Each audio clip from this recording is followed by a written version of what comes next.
আসসালামু আলাইকুম আমার প্রিয় ইউটিউব বন্ধুরা, সবাই কেমন আছেন? আশা করি সবাই ভালো আছেন। আবারও চলে এসেছি নতুন একটি রেসিপি নিয়ে। আমার আজকের রেসিপি হলো একদম দোকানের মতন খাস্তা গজা রেসিপি।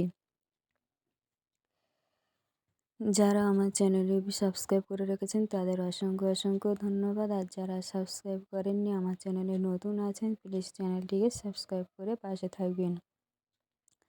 আর ভিডিওটি যদি ভালো লাগে একটি লাইক দিয়ে ভিডিওটি সম্পূর্ণ করবেন। দেখুন একদম দোকানের মতন পারফেক্ট, ভিতরে টস করছে। এখানে নিয়েছি আমি 500 গ্রাম ময়দা, আর দিয়ে দিলাম স্বাদ মতো লবণ আর বেকিং সোডা। দিয়ে দিচ্ছি 1 চামচ ঘি। দিয়ে এবারে সবগুলো আমি আর অল্প একটু সাদা তেল দিয়ে সবগুলো হাত দিয়ে ভালো করে এইভাবে ঘষে ঘষে মেখে নেব।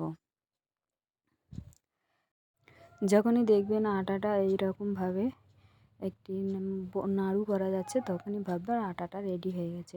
এবারে আমি ওর মধ্যে 1 চামচ পরিমাণ চিনি দিয়ে দেবো, দিয়ে আবারও একটু মেখে নেব। আর গুঁড়ো দুধ 2 চামচ। গুঁড়ো দুধটা দিচ্ছি, আপনারা চাইলে নাও দিতে পারেন, আমি এখানে দিচ্ছি, ঘরে বানাবো তাই একটু টেস্ট হওয়ার জন্য। দিয়ে ভালো করে মেখে নেব। মাখানো হয়ে গেলে এবারে নর্মাল পানি অল্প অল্প করে দিয়ে একটি ডো বানিয়ে নেব।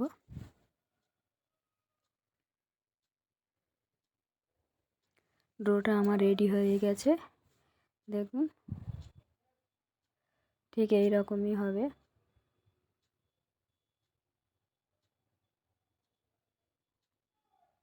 ডোটা ঠিক এই রকমই হবে। এবারে ডোটাকে আমি ঢেকে 10 মিনিট রেখে দেবো। দিয়ে এখানে আমি চিনির সিরাটা রেডি করে নেব। এখানে আমি দিয়ে দিচ্ছি 2 বাটি চিনি, বা 300 গ্রামের মতো। দিয়ে অল্প 2 বাটি চিনি আমি এখানে 2 বাটি পানি দিয়ে দিচ্ছি। দিয়ে শিরাটা দেখে নেব, এরকম চটচট করবে যখন একটার মতো হয়ে যাবে, তখনই শিরাটা আমি রেখে দেব। এবারে আমি এখানে আটাটা নিয়ে 10 মিনিট হয়ে গেছে, এটাকে আমি বেলে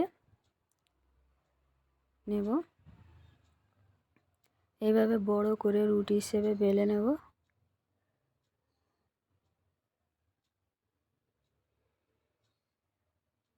ঠিক এইভাবে করে বেলে নেব। নিয়ে একটু অল্প করে তেল ব্রাশ করে দেব। দিয়ে এইভাবে কেটে 4 টুকরো করে আবার এইভাবে সাজিয়ে নেব। দিয়ে আবারও এটাকে বেলে নেব। এইভাবে করে 5 থেকে 6 বার এই রকম করে কেটে কেটে বেলে নেব আমি। দেখুন কেমন করে করছি আমি, আপনাদের দেখিয়ে দিচ্ছি। ঠিক এইভাবে করবেন, একদম পারফেক্ট হবে গজাগুলো। আবারও একটু এইরকম তেল ব্রাশ করে দেব। দিয়ে আবারও এইভাবে উপরে দিয়ে এটাকে আবারও বেলে নেব। ঠিক এইভাবে।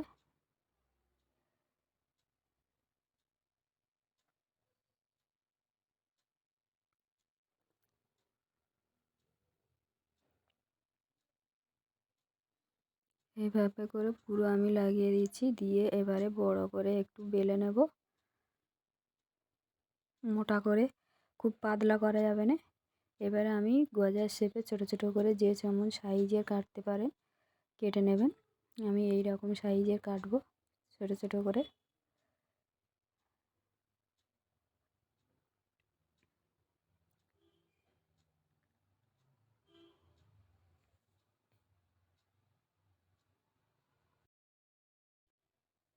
এইভাবে করে আমি সবগুলো গজা কেটে রেডি করে নেব।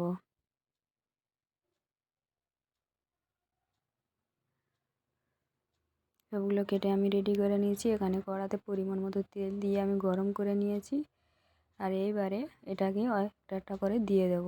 ভালো মতো গরম করে নিয়েছি।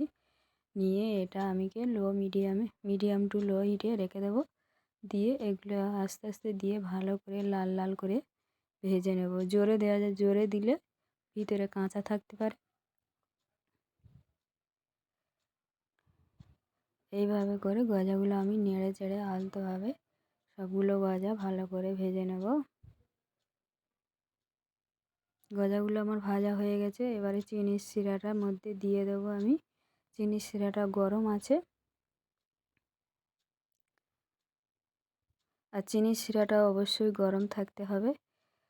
আমি অল্প আঁচে রেখে দিয়েছিলাম। এবারে ওর মধ্যে দিয়ে এটাকে অল্প আঁচে 2 থেকে 3 মিনিট আবারও জাল করে নেব। নিলে শিরাটা ঠান্ডা হয়ে যাওয়ার পরে আমি দেখাচ্ছি। দেখো কেমন হয়েছে, একদম দোকানের মতো গায়ে চিনি চিনি লেগে আছে আর ভিতরে টস করছে। অসম্ভব মজার হয়েছে গজাগুলো। বাড়িতে যে এত সুন্দর গজা বানানো যায়, একবার না ট্রাই করলে ভাবতে পারবেন না।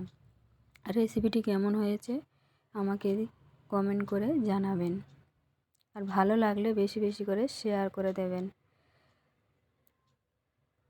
ফিরে আসবো আবারও নতুন একটি রেসিপি নিয়ে। এখানেই শেষ করছি। আল্লাহ হাফেজ।